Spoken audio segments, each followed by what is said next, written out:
Kami mau tunduk kepada Engkau. Kami telah memuja Engkau dan berdoa bahwa Roh Kudus yang memenuhi hidup kami, Roh Kudus yang mengubah kami, supaya kami boleh seperti Kristus.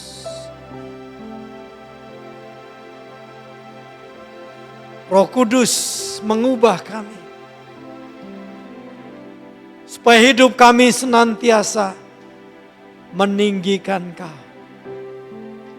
Supaya hidup kami menginginkan perkara-perkara kerajaan sorga dan kebenarannya. Roh Kudus mengubah kami, sehingga kami ingin senantiasa dekat dengan Juru Selamat kami, Yesus Kristus. Pujaan hati kami. Haleluya. Roh Kudus di tengah-tengah kehidupan kami, di tengah-tengah ibadah kami. Yesus ditinggikan. Yesus ditinggikan. Haleluya. Yesus ditinggikan. Kau pujaanku. Kau kekasih jiwaku. Oh, pujaanku, kekasih jiwaku. Oh Tuhan, puaskan kami dengan hadirat-Mu. Puaskan kami Tuhan, puaskan kami dengan hadirat-Mu.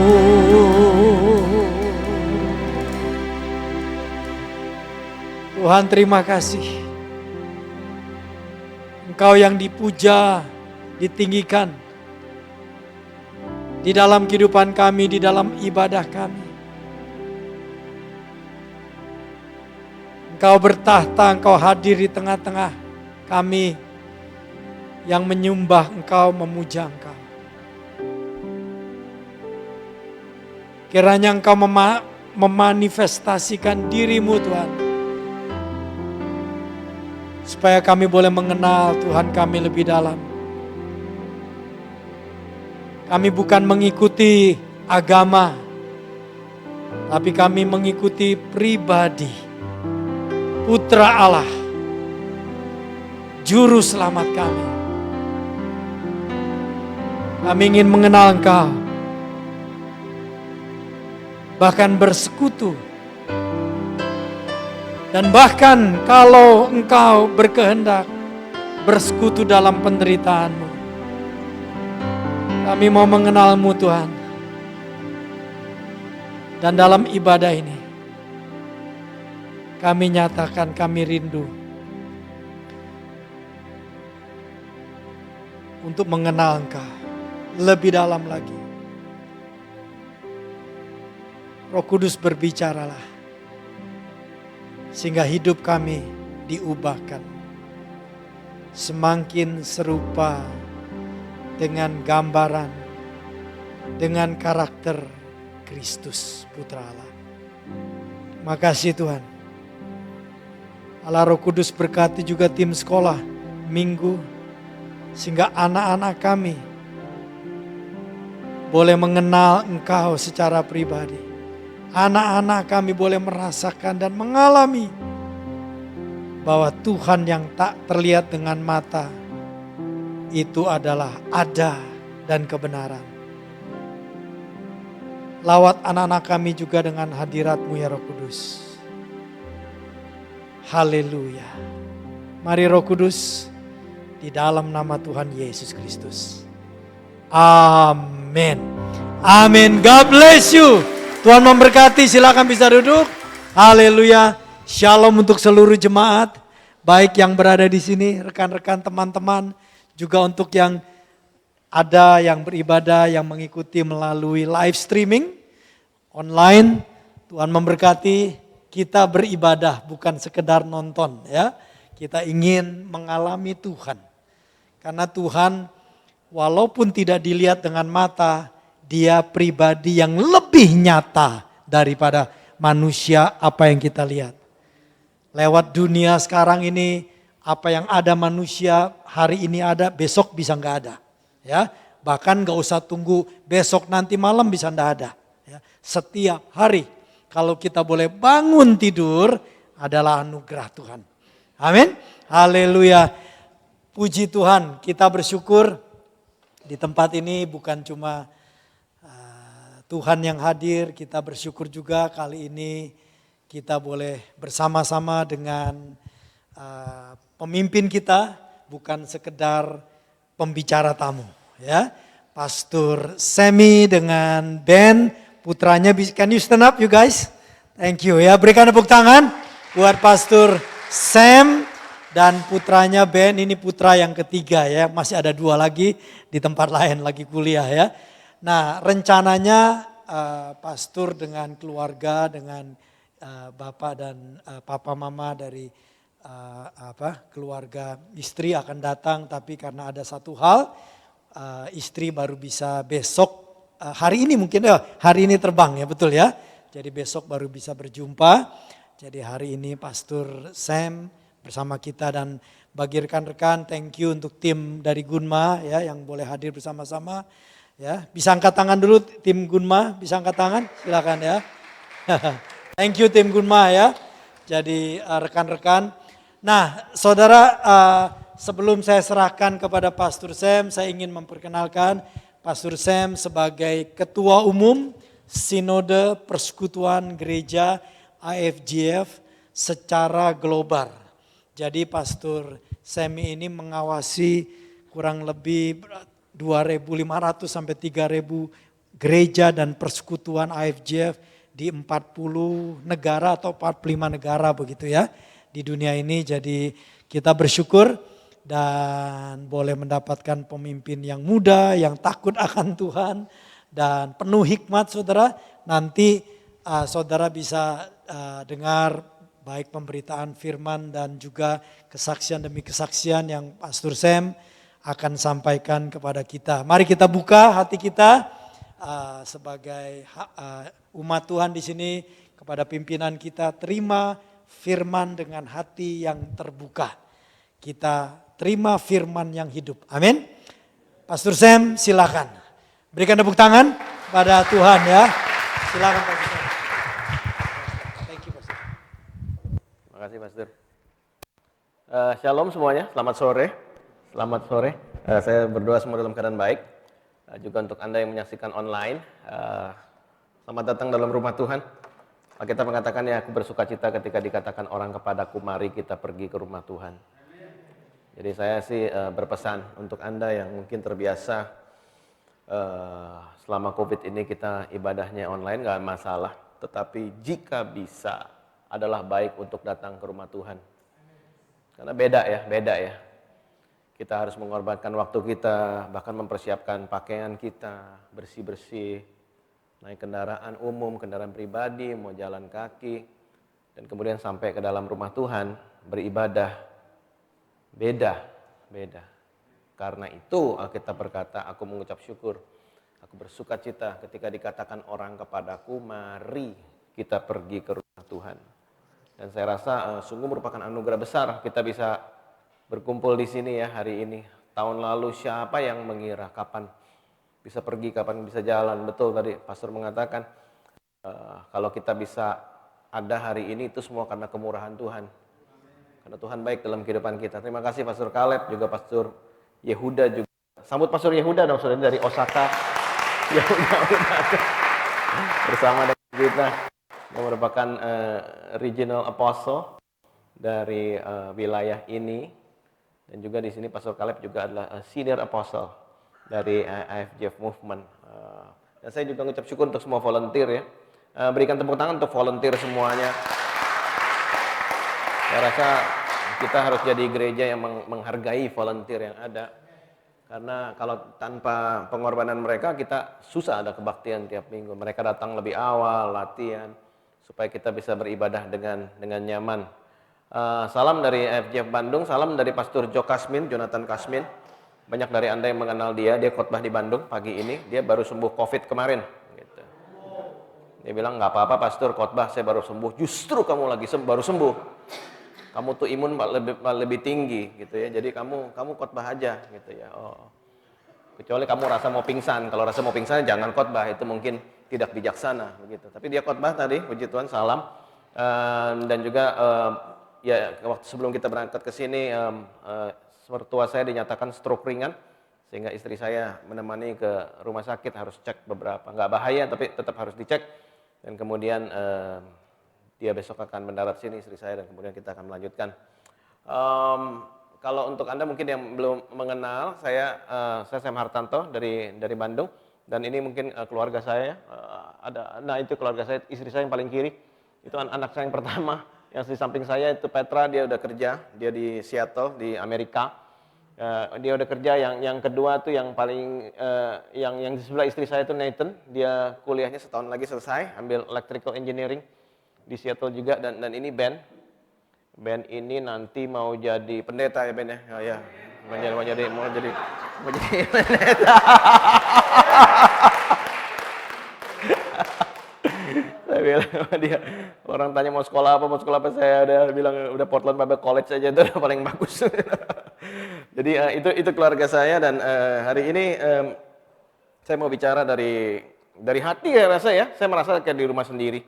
Kalau setiap kali saya kesini, jadi saya nggak perlu terlalu banyak basa-basi dengan Anda semuanya.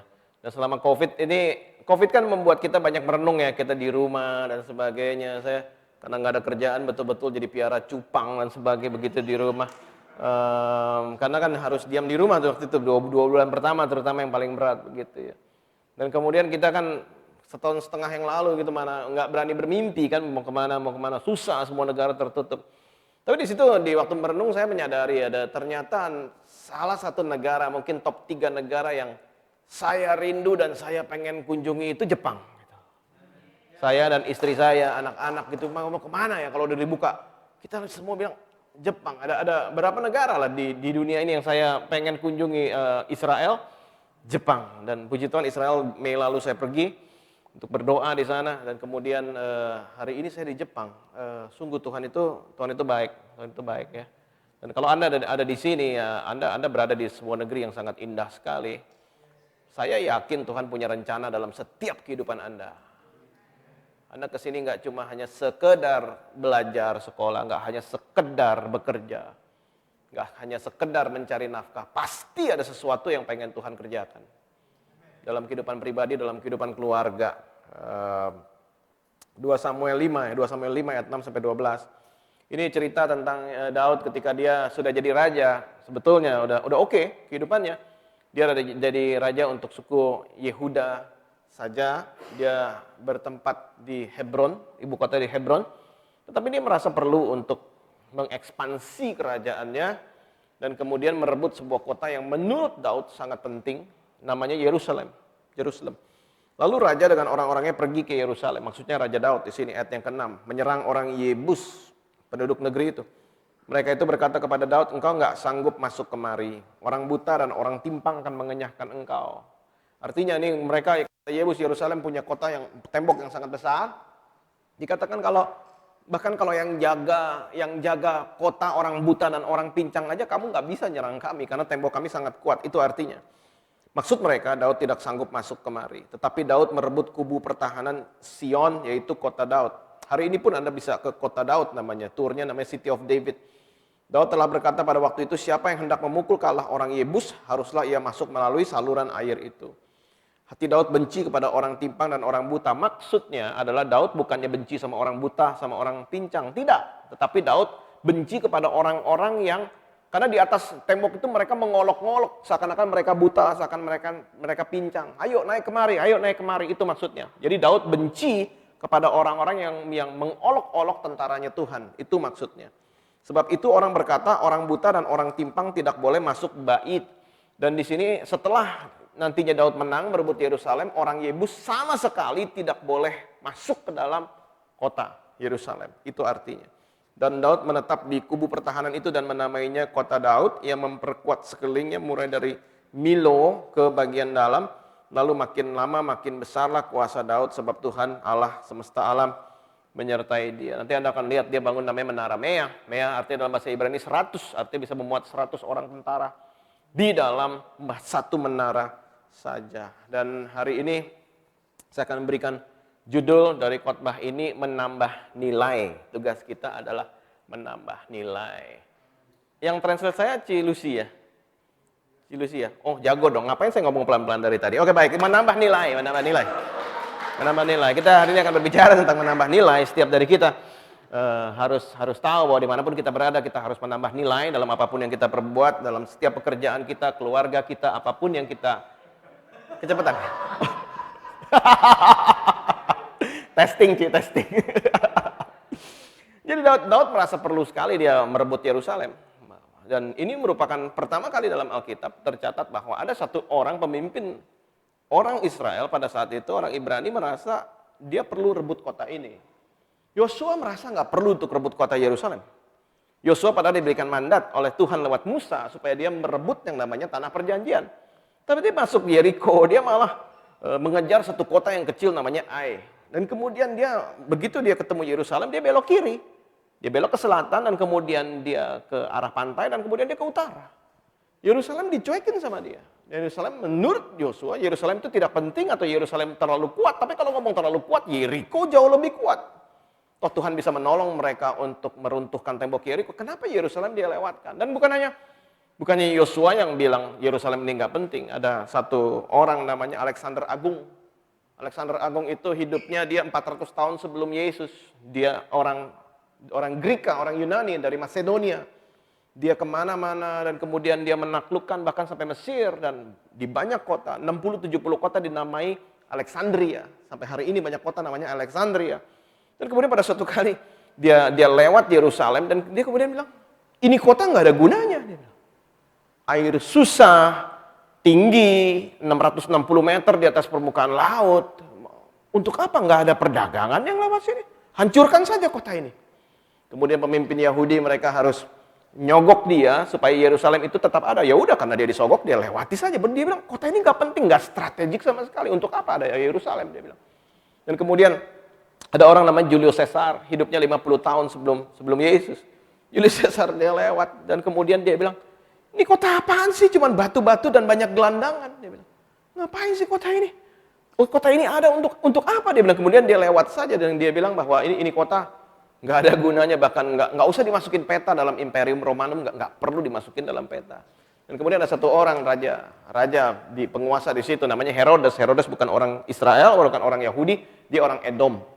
Dan kemudian dia bangun memang bait Allah yang sangat besar sekali untuk orang bisa ibadah. Dia bangun di situ. Tetapi dia sendiri nggak mau tinggal di Yerusalem. Dia tinggal di sebuah kota namanya Kaisaria. Dia tinggal di Kaisaria. Dan kemudian dia bangun istana yang sangat megah di Kaisaria. Dia bangun istana sangat megah di Masada namanya. Dia bangun dan dia nggak mau. Dia cuma membangun bait Allah supaya disenangi orang-orang Yahudi yang memang mereka nantinya beribadah di dalam bait Allah. Jadi Yosua menganggap nggak penting, Julius Caesar menganggap nggak penting, Herodes nggak menganggap Yerusalem sebuah hal yang penting. Dan kenapa ya Daud menganggap Yerusalem itu penting? Sama dengan kita. Apa yang Anda lakukan sekarang banyak orang nggak ngerti kenapa Anda melakukan itu. Ada orang di sini saya tahu yang mungkin Anda drive 1,5 jam untuk datang ke sini. Ada dari Anda yang naik kereta berjam-jam untuk bisa sampai di sini hari ini. Banyak dari Anda yang harusnya bisa istirahat, kerja sepanjang minggu, tapi ibadah. Nanti ada training. Banyak orang nggak mengerti kenapa mereka mau volunteering, main musik, worship leading. Banyak nggak ngerti dan banyak orang berkata bahwa ngapain kamu kayak gitu? Mungkin orang-orang berkata ini kebodohan luar biasa. Harusnya minggu kamu have fun, minggu sore udara cerah begini, ngapain kamu di sini? Orang nggak ngerti apa yang kita lakukan, sama seperti Herodes nggak ngerti, Alexander Agung nggak ngerti, dan kemudian Julius Caesar nggak ngerti. Tapi Tuhan menaruh sesuatu dalam hati kita, bukan? Karena kita ada di sini hari ini.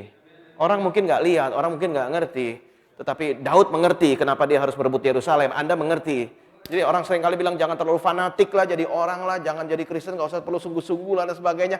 Mereka ngomong begitu karena mereka nggak ngerti. Saya berdoa Anda di sini karena Anda ngerti mengapa Anda harus di sini. Kenapa harus ikuti Tuhan? Kenapa harus baca Alkitab? Kenapa harus memuji, menyembah? Kenapa? Kenapa itu penting? Ya itu penting. Itu dari Tuhan dalam kehidupan kita semuanya. Dan kenapa harus percaya Tuhan? Kenapa ibadah? Dan ada orang kayak grup leader di Bandung, papinya baru beliin dia mobil baru. Dan kemudian begitu beliin mobil baru, malamnya dia pakai untuk jemput-jemput orang untuk cell group, untuk care group, I care. Papinya bilang, saya baru beliin kamu mobil ini, papa aja belum kamu ajak naik ke mobil ini. Gitu. Papanya belum percaya Tuhan. Ngapain kamu jemput-jemputin orang itu mah? Ngapain kamu harus ngurusin orang lain dan sebagainya? Dan dia senyum aja, dia anak yang baik, dia senyum, dia bilang, "Pak, sorry. Saya jemput teman-teman saya karena kita mau melakukan ibadah." "Ngapain kamu?" Papanya ngomel karena papanya nggak ngerti itu berapa tahun yang lalu. Tapi sekarang papanya menerima Tuhan Yesus, papanya ada di gereja, papanya melayani Tuhan. Akhirnya dia mengerti. Dan di rumahnya sekarang ada cell group, papanya pemimpin care group, papanya jemput-jemput orang karena dia sudah melihat. Dia udah melek matanya. Dan Daud mengerti hal itu. Dan saya ingat waktu sebelum saya full time tahun 2014. Dan kemudian papa saya tuh pendeta. Dan sebelum saya full time, papa saya tanya, "Bener kamu mau jadi pendeta?" Papa saya pendeta. Dan dia bilang anaknya, "Bener mau jadi pendeta?" Ya full time, bener full time. Dia bilang, karena jadi pendeta ruang gerak kamu akan sangat terbatas. Dia bilang, banyak hal orang lain bisa melakukan, kamu nggak bisa melakukan karena kamu jadi pendeta. Dan Anda hari ini saya berdoa hari ini betul-betul setiap dari Anda mendapatkan lensa yang baru dari Tuhan. Daud bisa ngelihat kenapa dia harus sebut Yerusalem. Anda harus ngelihat kenapa ya saya akan kerja. Bukan karena sekedar income. No, pasti ada sesuatu ya dari Tuhan. Kenapa saya berkeluarga ya? Kenapa? Nggak cuma sekedar supaya memang orang harusnya berkeluarga, punya anak dan sebagainya. No, saya yakin ada sesuatu yang Tuhan pengen bicarakan dalam kehidupan kita. Kita nggak bisa melakukan apapun, pelayanan, keluarga, pekerjaan, karena kita cuma melihat orang lain. Setiap dari kita harus mempunyai pandangan yang baru sama dia. Biar Tuhan memberikan kacamatanya dia. Anda harus bisa menjawab, mengapa saya melakukan itu? Dan mungkin waktu itu Daud nggak bisa menjawabnya, dia belum bisa membuktikannya. Dan hari ini saya mau katakan, it is impossible to walk your Christian life with borrowed lenses. Nggak mungkin bisa menjalankan kehidupan kekristenan dengan minjam kacamata orang. Kalau tadi saya naik dengan kacamata Pastor Caleb, naik ke sini pasti saya jatuh karena itu bukan kacamata saya. Tapi saya tadi pakai kacamata saya. Kita nggak bisa menjalankan kehidupan kekristenan kita dengan meminjam dari kacamatanya orang lain. Anak saya waktu itu dia begitu lulus, anak saya yang pertama, yang perempuan, dia kerja, dan kemudian waktu kerja dia ini nggak puas dengan pekerjaan dia. Dan kemudian dia katakan, "Wah, saya nggak maksimal di sini, saya pengen pindah pekerjaan." Dan dia ikut namanya job fair, ya. Dia ikut satu seminar besar. Di situ banyak perusahaan-perusahaan merekrut orang, terutama perusahaan IT ya. Di Seattle banyak IT ya, di situ ada Microsoft, ada segala macam lah ada di situ ya. Dan kemudian dia mendengar ada satu orang ngomong tentang bagaimana caranya kamu membuat resume yang baik, CV yang baik, bagaimana cara kamu bisa direkrut oleh perusahaan-perusahaan bagus. Dan dia dengarkan orang ini, wah luar biasa. Dan kemudian orang ini turun, melihat anak saya dan berkata, "Sini kamu." Dipanggil dan kemudian lihat CV kamu, resume kamu, lihat kayak apa. Dilihat dan kemudian diperbaiki. "Kamu jangan nulis begini, jangan ngomong begitu. Kalau nanti di interview ngomongnya jawabnya begini." Perusahaan-perusahaan itu pengen dengernya jawaban yang seperti ini dan sebagainya. Diajarin. Dan kemudian anak saya tanya, "Kenapa kamu mau nolong saya?" Dan kemudian dia bilang, "Berapa minggu lalu kan saya ke gereja, ada gereja Indonesia, dan saya diajak teman saya, dan kamu kan lagi WL di situ." "Oh, iya saya lagi pelayanan hari itu." Dia, "Karena saya kenal kamu, karena saya lihat kamu ada di sini, saya tolong kamu." Dan kemudian anak saya betulin resume dia, mendaftar di perusahaan impian dia, dan kemudian dipanggil. Wah, puji Tuhan kan, karena dia udah diperbaiki resumenya, dipanggil untuk interview. Dikatakan, "Kami akan interview kamu 3 kali. Interview pertama," dan kemudian anak saya telepon, "Pak, gimana Pak, tolong bantuin doa Pak. Ini saya pengen banget bekerja di sini." Oke, interview pertama. Dan kemudian interview kedua terjadi. Dan kemudian perusahaan cuma nanya anak saya gini, "Kamu sekarang lagi ngapain selain kerja?" Dan kemudian dia bilang, "Oh, saya di gereja itu bagian marketing department IFJF Seattle. Saya marketing department akan ada konferensi anak-anak muda seluruh Amerika ini, kita ketemu online, conference, youth conference, seluruh Amerika. Oh, saya marketingnya, saya bikin brosurnya, PDF-nya, saya bikin pendaftarannya, orang emailingnya dan sebagainya, pendaftaran semua saya yang bikin. Saya marketing untuk bagian digitalnya. Dia bilang, oh oke, baik, ya udah. Minggu depan kamu datang ya, interview ketiga. Gak sampai minggu depan, besoknya anak saya ditelepon dan kemudian dikatakan begini, kamu diterima kerja di sini. Karena apa yang kamu kerjakan di gereja sama banget dengan yang kami butuhkan saat ini. Jadi dia diterima bukan karena kepintaran dia, bukan karena dia jago waktu di interview. Dia diterima karena apa yang dia lakukan di dalam rumah Tuhan. Dan kemudian anak saya senang dan kemudian telepon saya, Pak, tahu nggak Pak? Tuhan itu baik Pak. Masa? Saya bilang masa gitu. Oh iya Tuhan baik. Pak tahu nggak Pak? Kalau kita melayani Tuhan, Tuhan tidak pernah berhutang. Masa? Saya baru dengar, saya bilang. Oh ya masa gitu Pak, tahu nggak Pak? Tuhan itu baik luar biasa. Wow, saya bilang. Padahal saya sama mamanya ngomongin itu mungkin udah ribuan kali. Tapi sebelum anak kita mengalami yang Tuhan ajarkan pribadi dalam kehidupan dia nggak bisa pinjam kacamata saya. Anak-anak kita harus punya kacamata sendiri. Nggak bisa saya sodorin kacamata saya, pakai, lihat Tuhan tuh kayak apa, nggak bisa. Setiap dari kita, istri kita, suami kita, anak-anak kita harus mengalami pengalaman pribadi dengan Tuhan untuk bisa berubah. Jadi tugas kita tuh bukan untuk cekokin anak kita segala sesuatu yang dari Tuhan. Tugas kita cuma untuk geser kepala dia untuk lihat Tuhan. Nanti Tuhan sendiri akan berbicara di dalam kehidupan dia. Dan Daud lihat tuh. Dan 1 Korintus 1 ayat 27 mengatakan, tapi apa yang bodoh bagi dunia dipilih Allah untuk memalukan orang-orang yang berhikmat. Dan apa yang lemah bagi dunia dipilih Allah untuk memalukan apa yang kuat. Jadi tuh, what did David see? Daud tuh lihat apa sih dari Yerusalem? Daud pertama mungkin dia nggak ngelihat apa-apa, tapi dia mendengar apa yang pernah terjadi di Yerusalem. Orang-orang Yahudi itu mereka hidup, orang-orang timur lah, kita juga timur. Kita itu hidupnya tuh karena mendengar dongeng dan tradisi dan cerita. Bahkan sebelum kita dewasa, waktu anak-anak, seringkali orang tua saya pergi keluar kota, yang jagain saya waktu kecil tuh nenek saya.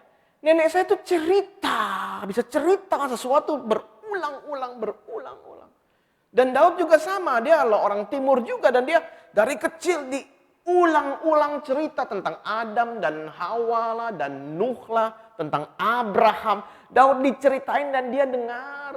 Bahkan orang Ibrani sampai hari ini kalau mereka berdoa bilangnya Shema, dengar ini penting. Dan saya yakin sekali apa yang Anda dengarkan di tempat ini maupun online, apa yang Anda dengarkan tiap minggu tidak akan jatuh ke tanah dengan sia-sia. Pada suatu kali Tuhan akan mencelikan mata kita.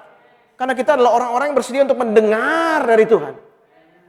Dia nggak lihat pertama kali, tapi dia dengar. Dan Daud ini hidup dalam masyarakat yang selalu penuh dengan cerita demi cerita. Dan saya yakin sekali Daud dengar ketika dia dikatakan dalam Alkitab, berceritalah tentang firman Tuhan kepada anakmu ketika kamu makan, ketika kamu jalan, ketika kamu tidur, cerita anak, fable, cerita puisi, pantun, segala macam. Mereka bukan hanya hafal cerita, mereka adalah orang-orang yang mampu untuk menyimpan cerita itu di dalam hati mereka masing-masing. Jadi saya yakin Daud pernah dengar cerita bahwa Abraham ketika dia mengejar musuh sampai Damaskus dan kemudian mengalahkan 5 raja, dia dapat jarahan begitu banyak. Bapak Abraham ini nggak langsung pulang ke rumahnya. Dia harus mampir ke sebuah tempat namanya Salem, yang akhirnya namanya Yerusalem, dan kemudian memberikan 1/10 dari hasil rampasan dia kepada imam besar yang maha tinggi, katakan Melkisedek namanya. Dia harus masuk ke situ. Dan Daud cerita, dulu Abraham pernah mampir di sini. Iya, bukan hanya begitu. Abraham pernah disuruh Tuhan untuk mengorbankan anaknya. Dan kemudian dibawa ke tempat yang akan kutunjukkan kepadamu. Dan kemudian Tuhan memimpin Abraham membawa anaknya ke gunung yang namanya Moria. Moria yang di depannya Yerusalem itu, yang di atasnya itu. Iya, di situ tempatnya. Oh, tempat ini pasti spesial. Kalau nggak mungkin. Kok berkali-kali ada kejadian besar terjadi di situ? Mungkin dia tanya waktu kecil, Pak, kenapa dulu Yosua nggak ambil tempat ini? Tempat ini penting, nggak tahu. Daud bilang suatu hari saya akan jadi orang besar, saya akan ambil tempat ini karena tempat ini penting buat Tuhan. Apapun yang penting buat Tuhan harus jadilah penting buat kita. Seringkali apa yang penting buat kita paksakan kepada Tuhan untuk jadikan itu penting. Padahal mungkin buat Tuhan itu nggak penting sama sekali. Tapi apa yang penting buat Tuhan harus kita kejar. Sehingga Daud yang kecil, dia membunuh Goliat, dia katakan raksasa yang besar, Goliat kemudian tumbang, kemudian Daud pegang pedang Goliat, kemudian Goliat itu dipenggal kepalanya, dan kemudian anak kecil umur 14 atau 17 tahun bisa bawa kepala Goliat jalan, saudara, dia jalan dari Elah namanya, dia jalan dari Elah 35 km. Anda pernah lihat anak kecil bawa kepala orang? Saya belum pernah. Ini anak kecil bawa kepala raksasa 35 km. Dari Elah ke Yerusalem. Ngapain? Anak kecil. Temennya mungkin lewat, Daud ngapain lo? Bawa pala. Mau kemana? Yerusalem. Ngapain? Kamu gak ngerti lah. Dia bawa, Anda pernah lihat orang bawa, anak kecil bawa kepala raksasa, darah trip. Alkitab kalau kita baca betul-betul mah horor, beneran horor. Penuh dengan segala macam hal yang wow, bisa ya anak kecil bawa 35 km. Dia taruh mana kepalanya? Dia taruh di depan tembok Yerusalem. Bruk, dia taruh di situ. Dan kemudian mungkin ini versi saya ya, versi saya. Mungkin dia ngomong gini. Hari ini kepala dia, besok kepala kamu. Hari ini satu raksasa, besok banyak raksasa akan ditumbangkan dalam kehidupan Anda dan saya di dalam nama Yesus. Raksasa demi raksasa harus ditaklukkan dalam kehidupan kita. Hari ini 1, besok 2, lusa 4. Segala yang penting harus dikejar. 1 demi 1, demi 1, demi 1, demi 1. Dikalahkan. 1 demi 1. Karena Daud menganggap Yerusalem itu penting. Apa yang penting dalam hidupmu hari ini? Apa yang penting buat Tuhan? Kejar itu saudara. Karena kamu dan saya, Anda dan saya nggak lagi bikin cerita kita. Kita lagi bikin mengerjakan cerita Dia di dalam kita. Karena itu Yesus berkata, di luar aku kamu tidak dapat melakukan apa-apa. Kita ini nggak lagi gawein kerjaan kita. Kita ini sebetulnya lagi mengerjakan sesuatu yang apa yang Tuhan mau kerjakan ya. Dalam pikiran saya, I want to be a part of His story. Cerita dia. Seringkali kita mau bikin history, kita mau bikin sejarah untuk diri kita sendiri. Tapi kita ini harus menjadi bagian dari His story. Kalau Anda sampai ada di sini hari ini, itu semuanya untuk menambah nilai untuk kemuliaan Tuhan. Daud menambah nilai dalam Yerusalem. Dia bukan hanya merebut Yerusalem, dia menambah nilai di Yerusalem. Ketika saya di Amerika tahun lalu, bulan November, saya melakukan satu tes DNA. Saya mau tahu saya ini sebetulnya keturunan apa. Namanya Ancestry. Itu saya diambil sampling DNA saya dan kemudian saya kirim lewat pos.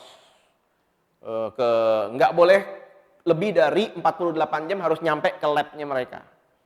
Dan kemudian DNA saya itu diekstraksi sama dia sampai level kromosomnya itu. Dan kemudian ketahuan saya ini keturunan dari mana selama 1200 tahun terakhir. Tidak ada orang yang benar-benar pure orang apa tuh nggak ada. Sebetulnya tuh udah campur aduk. Apalagi kalau sampai 2000 tahun, 3000 tahun pasti udah lebih banyak lagi suku bangsa. Tapi mereka hanya bisa sampai 1200 tahun terakhir. Dan kemudian saya nunggu, aduh lama banget. Dan 3 minggu kemudian hasilnya keluar DNA saya di Ancestry. Kalau Anda ke Amerika, Anda bisa mengambil tes itu. Karena penting juga. Anda kemudian dapat map DNA Anda bisa tahu Anda nanti alerginya sebetulnya apa dan sebagainya. Begitu ya. Ternyata saya itu 75% Chinese ternyata. Gitu.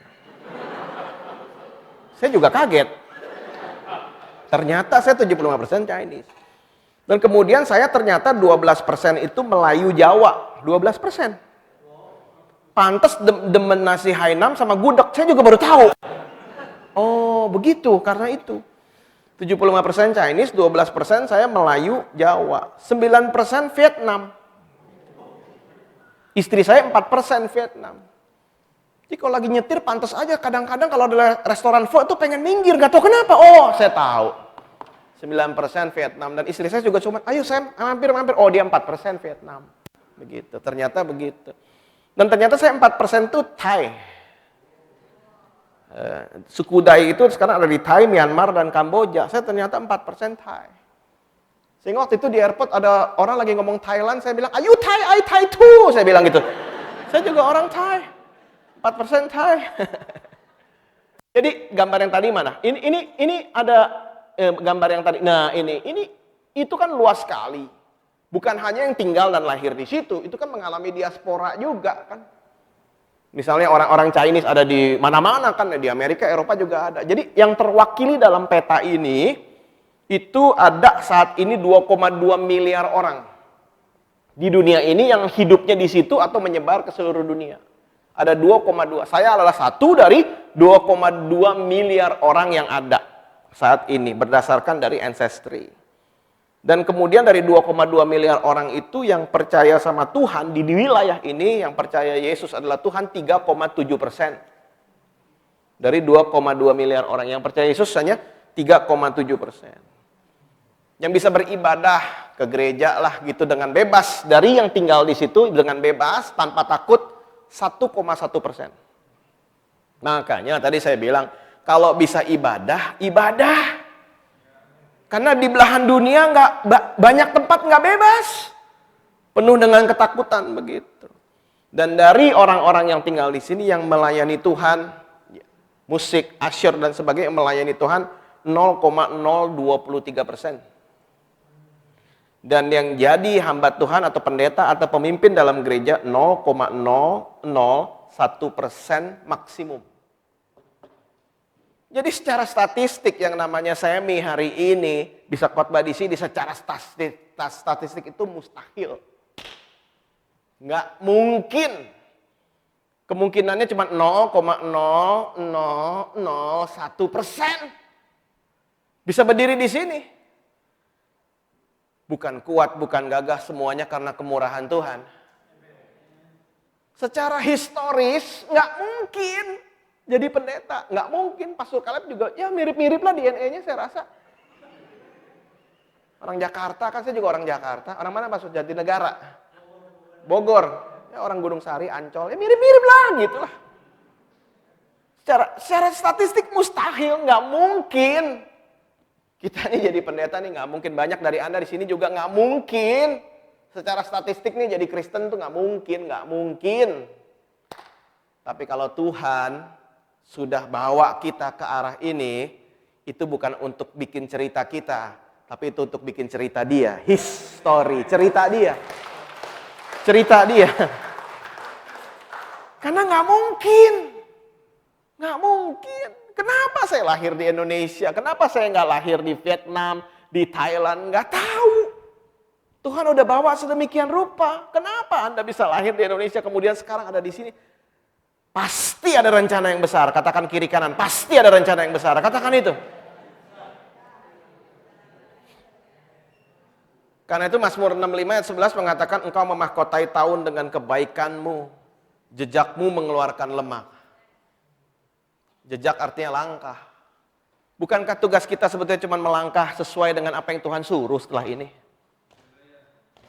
Karena kalau Tuhan suruh kita melangkah, Dia akan memberikan jejak lemak namanya. Kita melangkah. Dan kemanapun kita pergi, Tuhan bilang, kemana engkau pergi, setiap jejak yang engkau injakkan itu menjadi milik pusakanya Tuhan sendiri. Dan apapun yang engkau pegang itu akan berhasil. Daud ketika rebut Yerusalem bukan hanya rebut Yerusalem, dia menjadikan Yerusalem itu lebih baik daripada sebelumnya. Anda kerja dimanapun bukan masalah saya rasa, karena promosi akan datang dari Tuhan. Pastikan aja dimanapun engkau berada, engkau membuat tempat itu lebih baik.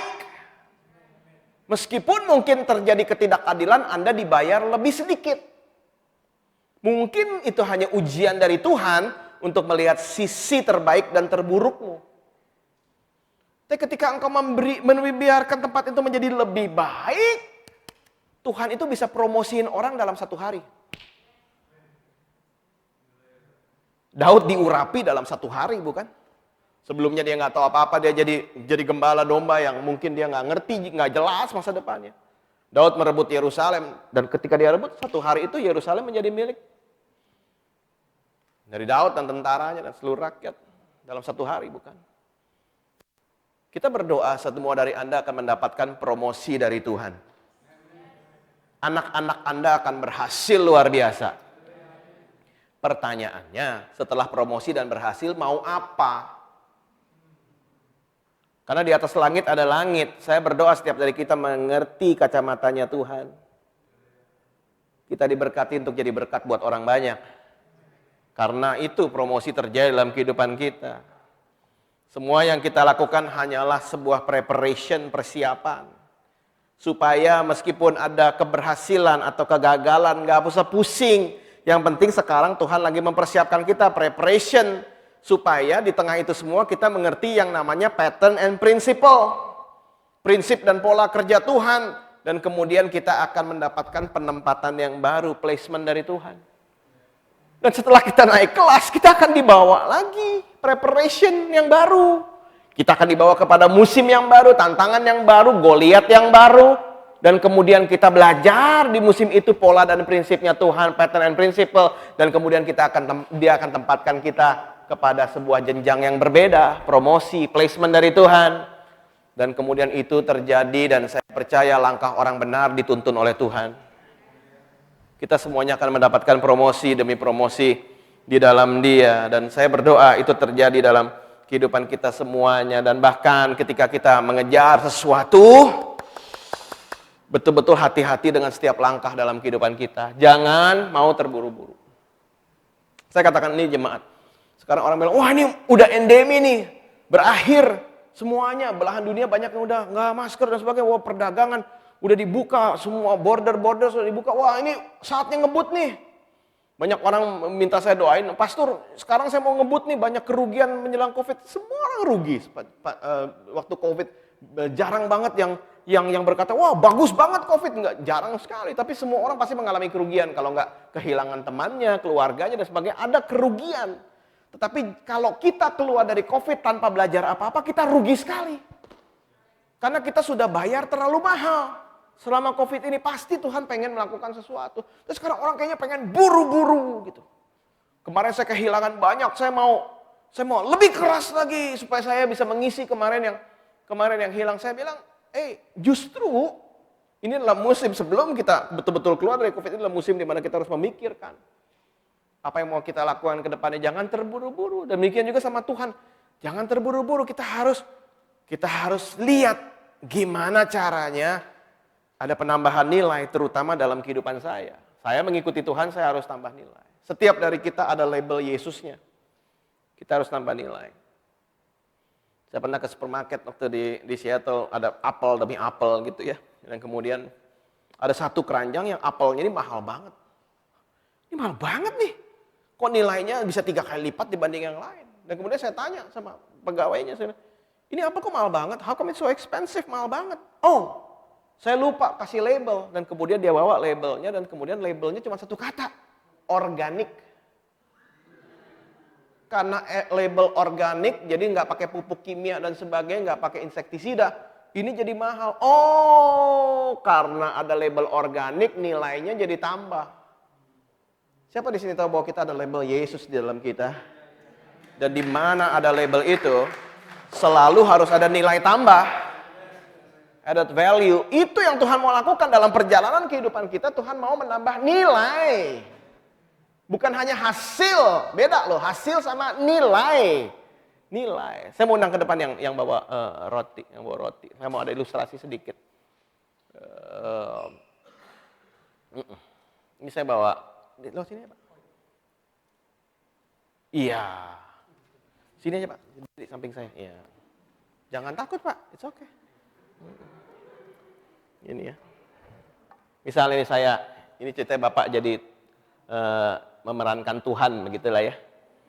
Dan kemudian saya bilang, Tuhan tolong dong saya Saya ini mau sekolah yang bagus, tolongin saya butuh uang. Saya banyak hal yang ingin cita-cita saya, dan kemudian Tuhan bilang, oh oke, ini buat kamu. Ya Tuhan, kok satu? Kalau Tuhan kasih saya semua, saya betul-betul akan mengikuti Tuhan. Masa satu sih? Tuhan, kalau Tuhan kasih saya semua, saya akan lebih beriman kepadamu. Tuhan, kalau engkau benar-benar Tuhan, kasih saya semua sekarang. Tuhan bilang, jangan ribut, aku ini jadi Tuhan udah lama, kamu tuh menjadi manusia baru-baru. Aku tahu apa yang aku lakukan. Kamu doanya gimana? Tuhan, berilah kami pada hari ini roti yang secukupnya. Itu satu cukup. Oh gitu ya, iya. Dan kemudian kita jalan. Oh Tuhan, saya mau kuliah tempat yang bagus. Oh ini kuliah, oke. Dan kemudian Tuhan saya mau merit, Tuhan, merit itu mahal. Oh mahal ya, kalau mahal 2 deh. Aduh Tuhan, punya anak nih, pampers juga mahal, segala mahal, susu mahal, segala macam. Oh iya, anaknya, oke. Ini untuk anak pertama, ini untuk anak kedua. 2 anak cukup. Oh enggak ya, enggak itu ya. Oke, ya, ini untuk anak ketiga. Gitu. Oke. Oh Tuhan, saya ini anak-anak semua udah kerja, semuanya udah menikah masing-masing, saya dan istri tinggal berdua di rumah, kami mau pensiun dengan baik. Oh, kamu pensiun dengan baik. Ya, ini upahmu. Oke. Pada akhirnya, bukankah segala sesuatu yang Tuhan memang sudah rancangkan untuk diberikan kepada Anda, bukankah segalanya akan engkau terima juga?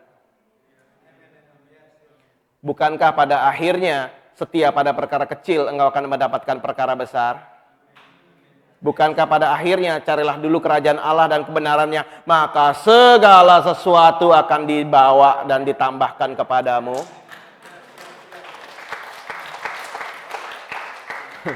Bukankah ujung-ujungnya Anda mendapatkan yang terbaik dari Tuhan? Bedanya, level iman saya nggak 0 lagi. Level iman saya 10.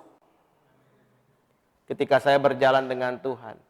Bedanya, karena saya dapatnya susah, saya menghargainya, dan saya mulai bisa jadi berkat buat orang lain. Tuhan yang memberi, Tuhan yang mengambil, saya mau memberikan juga, saya mau jadi berkat, terpujilah nama Tuhan. Karena kita nggak merebutnya dari Tuhan, kita menggapainya dengan berjalan bersama dengan Tuhan. Bukankah yang penting bukan rotinya, yang penting adalah perjalanan bersama Tuhannya.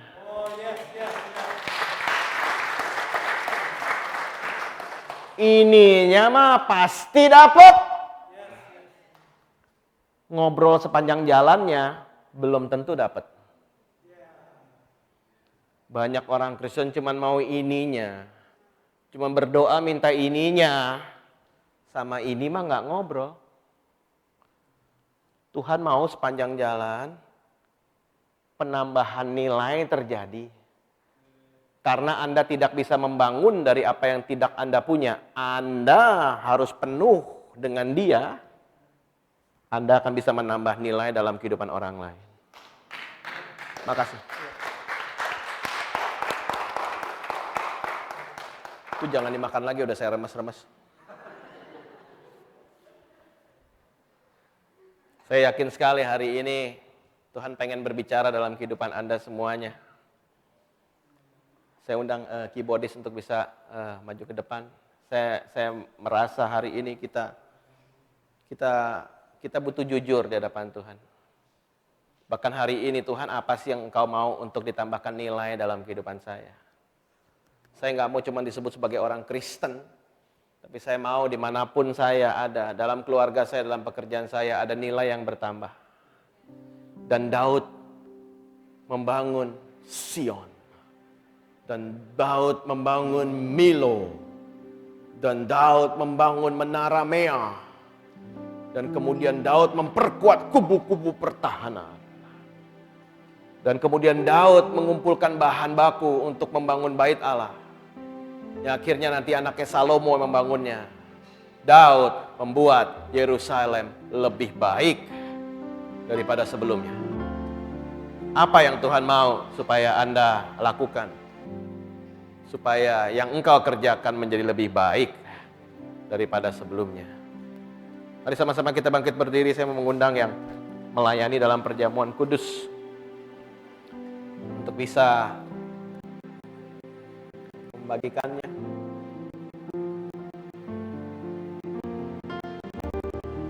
Terima kasih Tuhan.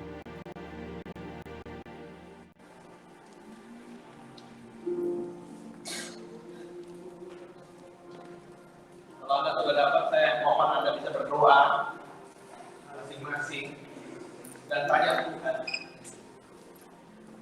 nilai apa yang mau Tuhan tambahkan dalam kehidupan saya? Apa yang bisa saya buat lebih baik? Mungkin itu hubungan dengan Tuhan. Mungkin itu hubungan dengan istri atau suami atau anak. Apa? Mungkin hubungan dengan rekan kerja. Mungkin pola pikir. Mungkin kebiasaan-kebiasaan. Mungkin sikap kita kepada rumah Tuhan, kepada pelayanan. Mungkin ada yang kendor. Saya nggak tahu. Dan bukan tugas saya untuk menghakimi Anda. Tugas saya adalah untuk ngobrol dengan Anda hari ini tentang menambah nilai. Dan Daud membuat Yerusalem menjadi lebih baik daripada sebelumnya. Jangan cuma rebut karir, jangan cuma rebut hari depan yang penuh dengan segala macam kenyamanan. Gak ada yang salah dengan itu. Ya, tugas kita adalah menambah nilai. Sehari demi sehari, demi sehari, demi sehari, satu.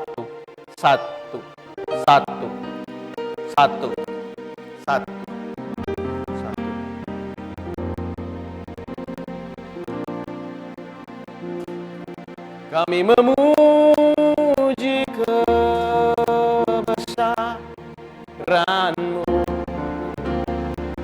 Katakan ajaib Tuhan. Ajaib Tuhan. Amin. Dia ajaib.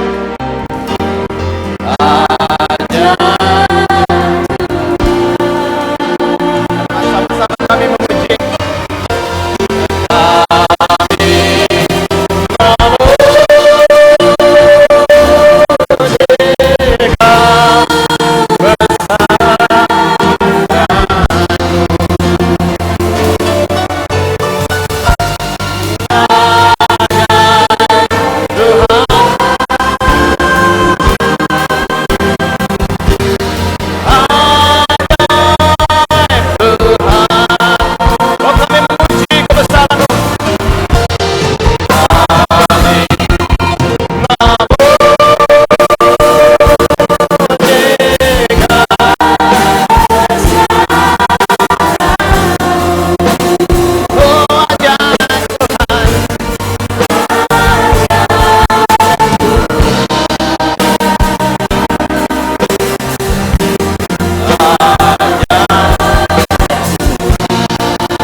Terima kasih Tuhan.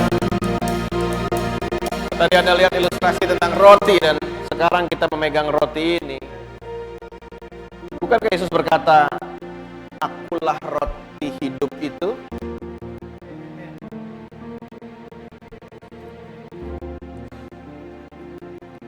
Jadi kalau Anda mengerti ini, ketika kita sebentar akan memakannya, dia lebih penting dari apapun. Dia, Yesus, lebih penting dari apapun. Dan bukankah sebentar lagi ini akan menyatu dengan kita? Dan dikatakan apapun yang Yesus sentuh, siapapun yang ketemu Yesus, nilai orang itu bertambah.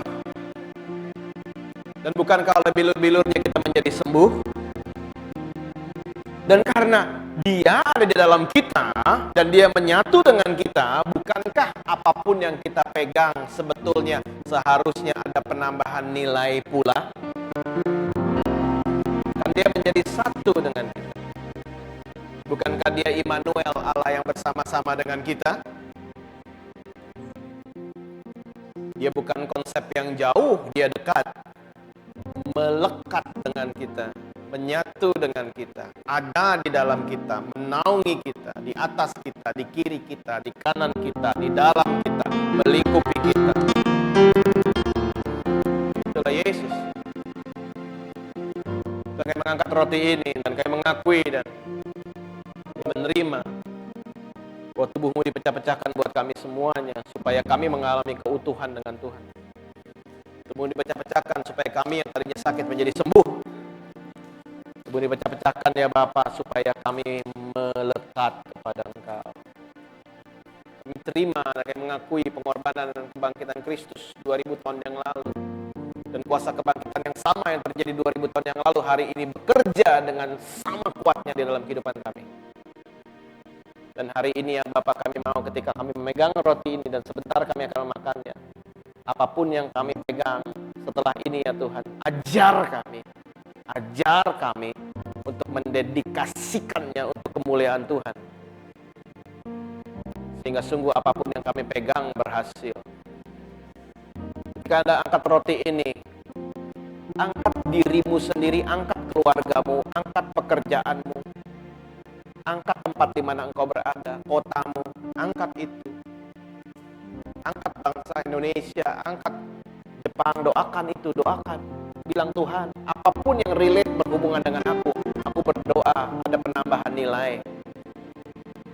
Terutama aku sendiri, diriku.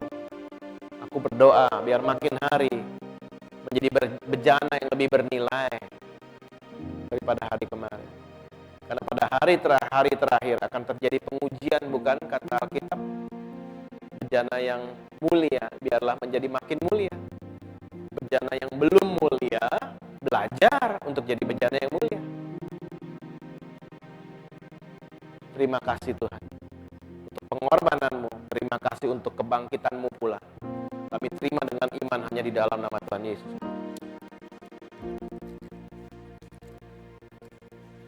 Pada malam sebelum dia diserahkan, Yesus mengambil cawan berisi anggur. Dan dia berkata kepada murid-muridnya, inilah darahku yang sebagai tanda penebusan dosa. Dan hari ini kita ada di sini bukan karena kuat gagah, bukan karena kita melakukan ibadah kita, tetapi kita ada di sini dengan gratis. Semua adalah anugerah dan kasih karunia Tuhan.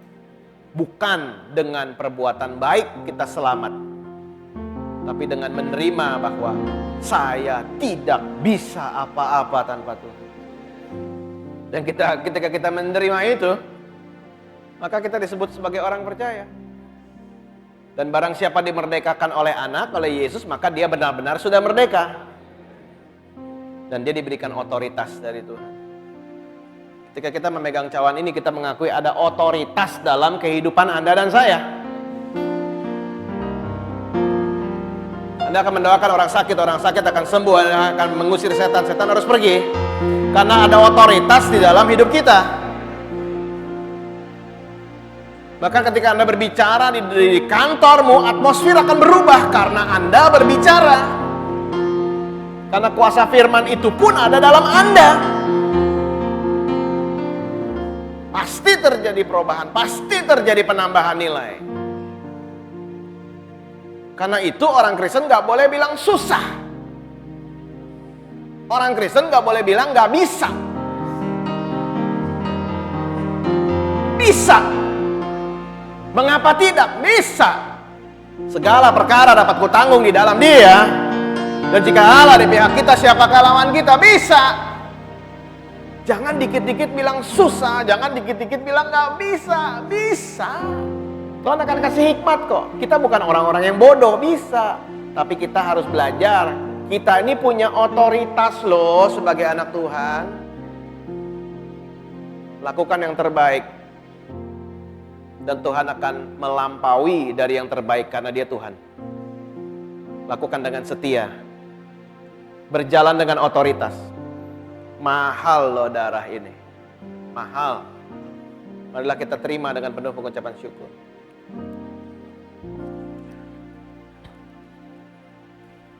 Terima kasih Tuhan untuk kesempatan kami bisa melakukan perjamuan kudus bersama-sama.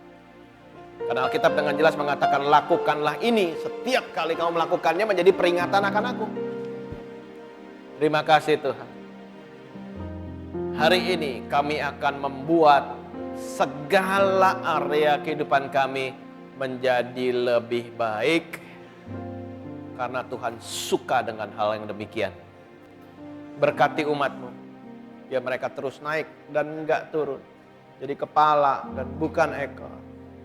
Segala yang mereka pegang berhasil.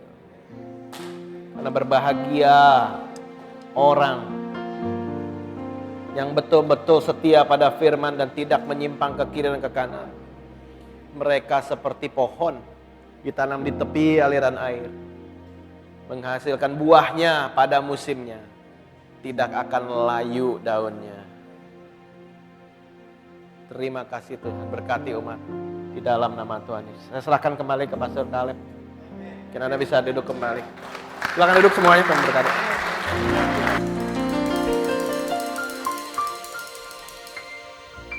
Amin. Haleluya. Kita boleh menangkap urapan dari Roh Tuhan melalui hambanya. Amin. Haleluya. Kita boleh bersyukur dalam anugerah Tuhan. Ini hanya sebagian sedikit